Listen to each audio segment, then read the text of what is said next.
Mysterious Dark Watchers of California.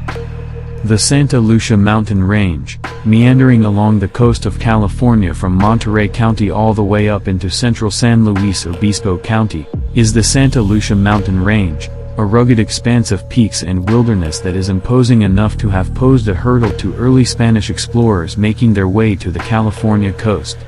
It is a place of undeniable natural beauty and history, and it has also long been said to be the haunt of mysterious shadow beings that seem to stand and observe our world from afar.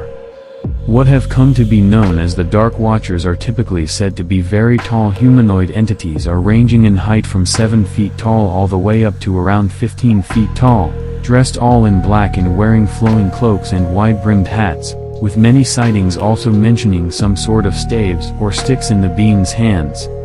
Facial features are not typically seen, and they are almost always silent, enigmatic figures, usually seen at a distance up on ridges silhouetted against the darkening twilight sky, always at around dusk or dawn, quietly looking over and surveying their domain with unknowable purpose and often vanishing in the blink of an eye, especially if one is to try and draw closer.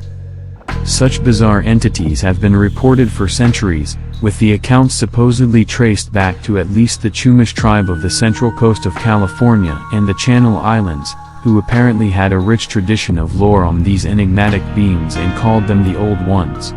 Early Spanish explorers and Mexican ranchers also knew of them, referring to them as Los Vigilantes Oscuros, and they were often seen by early explorers and soldiers in the region, who described the unsettling experience of being observed by them from cliffs high above. These beings have been sighted ever since, going on to be mentioned in countless literary references and sighting reports. One very well-known literary mention of the mysterious beings was written in John Steinbeck's 1938 book The Long Valley, in which the creatures were written about in a short story called Flight, particularly in one passage that reads, "Pepe looked up to the top of the next dry withered ridge.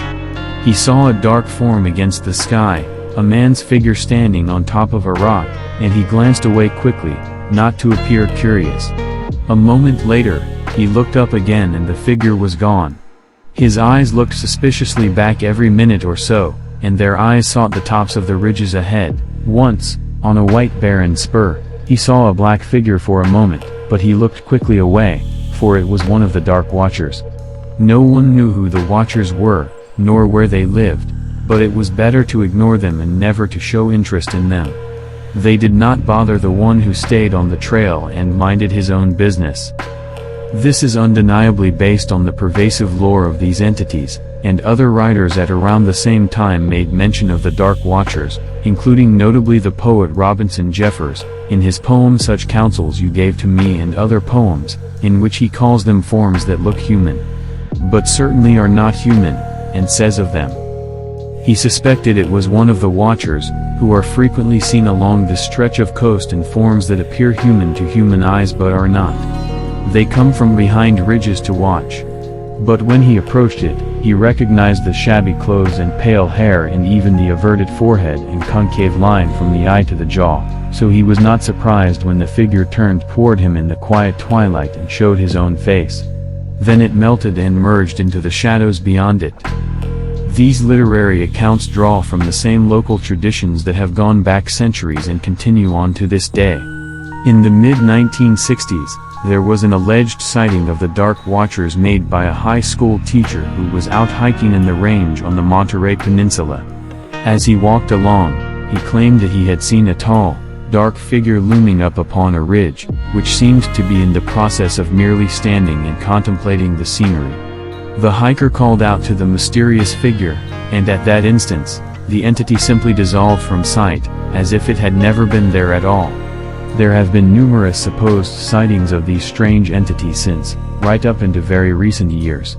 One strange occurrence was told off by a witness from Moreno Valley, California, who in 2011 said, Many years ago, I was with a friend driving through a dirt field here in Moreno Valley near Alessandro, Old East Part, near what I believe were old abandoned barns that I had always heard were haunted when my friend's car broke down. It was dusk at best and there was no way we were going to make it out of the field before it was pitch black. So instead of chancing getting retardedly lost and or hurt in the dark, we decided to sleep in the car and set out in the morning to go get help to tow the car. As we were killing time, in the pitch black now, we were hanging out inside and outside of the car, killing time, sharing smokes, and we started to distinctly see what looked like black shadows, evenly distributed, completely encircling us. They did not move, they stayed motionless but were of significant size, and based on the distance, I would say at least the size of a small car, like the bug we ourselves were in. Whatever they were seemed hunched over, perhaps kneeling. Time passed, but they never moved, and though we walked around the car and got in and out of the car to see if what we were seeing was some sort of optical illusion, we couldn't explain or discredit what we were seeing. To this day, it racks my brain. In 2013, there was a report made by Elizabeth Benitez of San Mateo, California, who claimed to have seen the specters in broad daylight near the San Luis Obispo Reservoir. She would say of this encounter, "I remember one day, my friend and I were coming back from Los Angeles. We passed the San Luis Obispo Reservoir, and as we drove on the road, I saw something at a distance, at the end of the mountain. It was a really big human figure, but it wasn't. It had a black cape, kind of like the Grim Reaper, and it was leaning over holding onto staff at a puddle of water, or so it seemed at a distance. It was in the daytime too, so I could tell it wasn't a person. Even in midday light, he was very black and reminded me of a raven. I told my friend that I was driving to look over at the mountains, and surprisingly, she was able to see a glimpse of them. I asked her what she saw without giving her my details, and she said exactly what I saw. She only looked at it for about 5 seconds, but she was able to see it. She almost lost control of the car too when she looked away at it, and I begged her to go back and see it, but she was very tired of driving already. These dark watchers are real." Also in 2013, was an account from a witness known only as Brian, from Hollister, California, who claimed to have seen the entities as they were driving home. He would say of the incident, "We were coming home to the San Juan Bautista/Hollister side when we saw a very large dark figure standing at the edge of the mountains, which is extremely weird since I've never seen anyone cross over the barbed wire fence, and I travel that road daily and at all hours. We drove by it slowly, behind the figure, noticing it staring off into the distant valleys and mountains, Fremont Peak. It appeared to have a large cape with straight shoulders that were very broad. It seemed to have a hunch on its back. At first, from a distance, I thought it was a condor, but when I got closer, it stood almost over 10 feet tall. It did not notice us driving behind it, but when we found a spot on the cliffy road to turn around and get a better look, it was gone." In 2015, there was a report from a long-distance runner calling himself Joey, in Silmar, California. The witness said that he had been out training for a race in the mountains when he saw something peculiar, saying of his experience, "The time of day was 2 p.m. I was running up in an area where no human could climb without gear. I saw a black figure in plain daylight. I have never seen anything like it up in the mountains. It was darker than dark. I could not explain it. A year passed, and today, January 24th, I saw it again and in the same spot."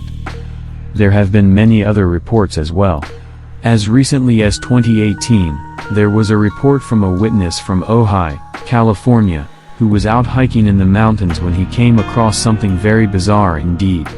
He would say, "I was hiking up a remote trail up the 33 in Ojai.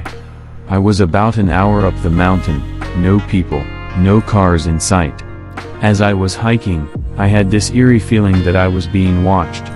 I looked up at the top of the mountain. It was a black figure. I waved, jokingly, not really thinking the object was a person. It waved back. I thought I was maybe tripping, or that it was a tree waving in the wind, so I took a puff of my cigarette, only to see the figure blow out a plume of smoke as well. I started seeing it flowing, and I say flowing, almost floating vertically. I ran like hell back to my car, spraining my knee in the process." There are numerous other accounts of seeing these inexplicable shadow beings out in the wilderness silently surveying the land, to the point that, Rather interestingly, John Steinbeck's own son, Thomas Steinbeck, wrote an entire book on the subject after having his own encounter. He would go on to research the lore of the Dark Watchers and pen the book In Search of the Dark Watchers along with co-author Benjamin Broad, which goes into quite a lot of depth into the phenomenon and its cultural origins. Some have pointed to this being a trick of light or illusion, but that somehow seems to be an inadequate explanation for the entirety of this phenomenon.